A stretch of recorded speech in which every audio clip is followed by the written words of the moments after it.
You thought this was gonna be a street fight? You're goddamn right it is. As the Fast and Furious saga races to a dramatic conclusion in Fast and Furious 11, fans of the franchise are still awaiting the resolution of Dominic Toretto and his family's epic journey. After Vin Diesel recently compared Fast and Furious 11 to Avengers Endgame, it had fans wondering if he'll make the ultimate sacrifice like Tony Stark did as Iron Man to protect his family. Of course, this raises other questions about the fates of the Fast and Furious characters while breaking down who could end up where. For Brian O'Connor and Mia Toretto, it seems like the franchise has been trying to write a settled down life for them since the tragic loss of Paul Walker and Furious 7's send-off to his character. However, somehow, Jordana Brewster's Mia Toretto has consistently found her way back into the action in each of the ensuing films. Will her character finally end up settled with Brian after the penultimate film? Michelle Rodriguez's Letty Ortiz has always been a beacon of strength and resilience. However, if Fast 11 is the end for Dominic Toretto, will Letty become the new leader of the group, or settle down away from the action to raise her son as well? Some speculate that Roman Pierce, portrayed by Tyrese Gibson, and Tej Parker, portrayed by Ludacris, could headline their own spin-off series similar to Hobbs and Shaw, based on their larger-than-life personalities and constant bicker and bantering.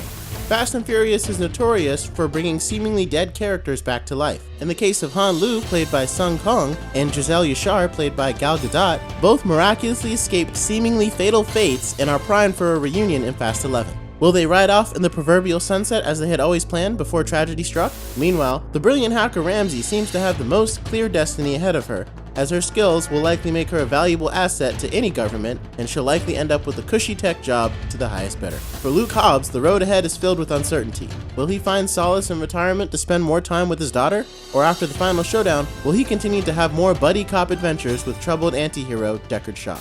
It's your nasally, prepubescent Harry Potter voice. Every time you speak, just imagine this for a second. It's like dragging my balls across shattered glass. And it hurts. And while it seems like Shaw has now turned to the good side, like almost every Fast and Furious villain in the past, it's fair to wonder if his mother's uncertain fate will send him down a dark path once again. With fans preparing to buckle up for one last ride in Fast and Furious 11, the promise of a thrilling conclusion holds endless possibilities for the characters they've grown to know and love. Thank you so much for watching and for joining me on The Blurred Wire.